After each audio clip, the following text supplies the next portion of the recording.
Bakit nga ba hindi kayang gamitin at kontrolin ni Boruto yung kanyang Karma Seal dito sa Boruto 2 Blue Vortex Chapter 9? At ano nga ba yung masamang plano na gagawin ni Kawaki ngayong alam na nga niya na hindi kayang kontrolin at gamitin ni Boruto yung kanyang karma? Pag-usapan natin yan, let's G. Dito nga sa Chapter 9 ay nakita natin yung saglit na laban sa pagitan nitong si Boruto at Kawaki. Nakita nga natin kung paano dinurog ni Boruto si Kawaki gamit lamang ang isang suntok.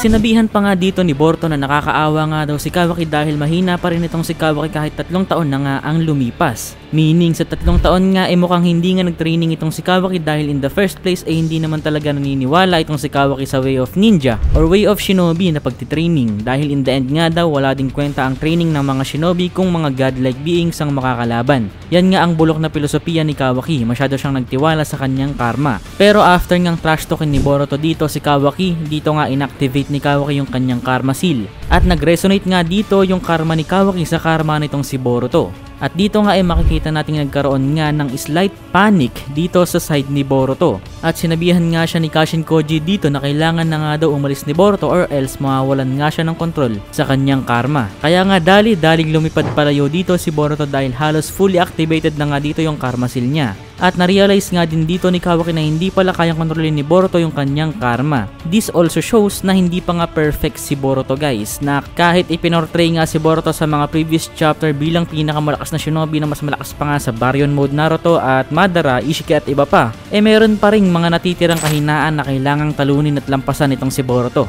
Meron pa ngang room for improvement at character development. Pero balik nga tayo dito kay Kawaki. Dahil nga nalaman ni Kawaki na may weakness pala itong si Boruto, ay gagamitin nga ito ni Kawaki to his advantage. Ano nga ba yung gagawin ni Kawaki dito? So sa ngayon nga guys ay magsisimula ngang maging desperado si Kawaki dito guys. Dahil sunod-sunod na chapters nga na puro tulog na lang yung ginagawa dito ni Kawaki. Never nga siyang nanalo sa mga labanan dito sa Boruto 2 Blue Vortex. Kaya ngayon nga ay gagawin na nga niya ang lahat para manalo at makuha yung gusto niya at ma-achieve yung isa sa kanyang mga goal na mapaslang si Boruto.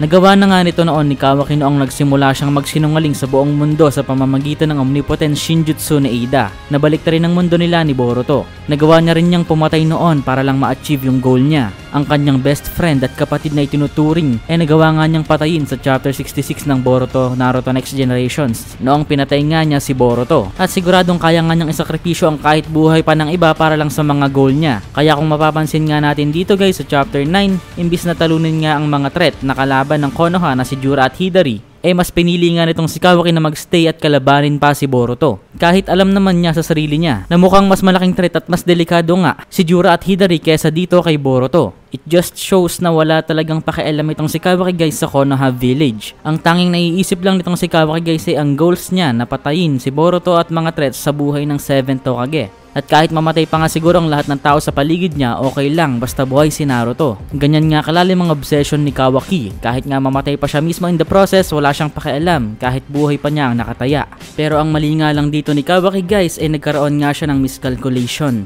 Feeling ko nga guys mali yung iniisip dito ni Kawaki tungkol kay Boruto. Ang naiisip nga siguro ni Kawaki dito ay once na ma-activate nga ang karma ni Boruto magra-rampage nga itong si Boruto gawa nga ng control ni Momoshiki sa kanyang katawan. At wawasakin ni Boruto ang Konoha at ito nga yung ite-take advantage dito ni Kawaki. Gusto nga niyang ipakita sa buong mundo na kalaban talaga si Boruto ng Konoha at kahit ng ibang mga villages. At ito nga yung makakatulong kay Kawaki para subukang patayin ng lahat ng tao itong si Boruto. At wala ngang pakialam dito si Kawaki kahit maraming inosenteng tao at shinobi ang mamatay, basta mangyari lamang ito.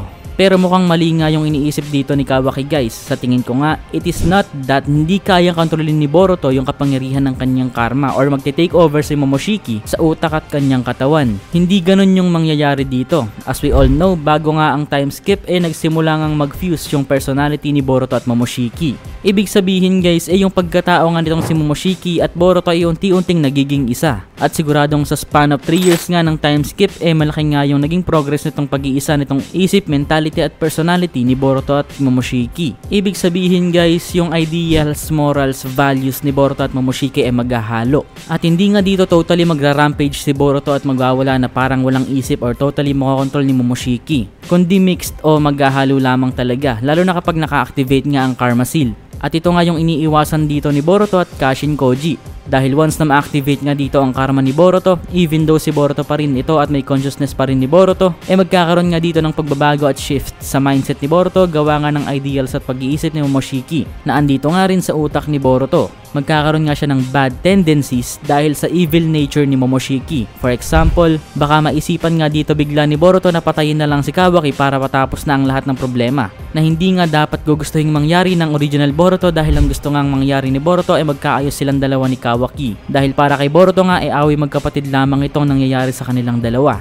So dahil hindi nga ito alam ni Kawaki, susundan nga siguro ni Kawaki itong si Boruto para makipaglaban kay Boruto. At dito nga i-activate ni Kawaki yung Karma version 2, ang mas malakas na uri ng karma. At dito nga siguro magkakaroon sila ng all-out fight na kung saan siguradong matatalo nga itong si Kawaki dahil sobrang lakas nga nitong si Boruto. At habang nakikipaglaban nga dito susubukang pigilan ni Boruto yung intrusive thoughts niya na nagmula nga originally sa pag-iisip ni Momoshiki, at dito nga magiging successful siya na talunin si Kawaki nang hindi napapatay si Kawaki at walang nadadamay na ibang tao at nawawasak na buildings. At matapos nga ang labanang ito siguradong babalik nga itong si Boruto sa Konoha para resbakan ng Team 10 at si Himawari na nasa panganib nga dahil kalaban nga nila ang halimaw na Shinju na si Jura. At yan nga guys siguro yung mga pwedeng mangyari. Ano sa tingin nyo? Comment down. Subscribe na din kayo sa ating bagong channel kung saan ako mag-upload ng mga vlogs at mga bagay na makakatulong sa ating lahat para maiangat ang sarili natin sa isang larong tinatawag na buhay. Link down below. Peace out.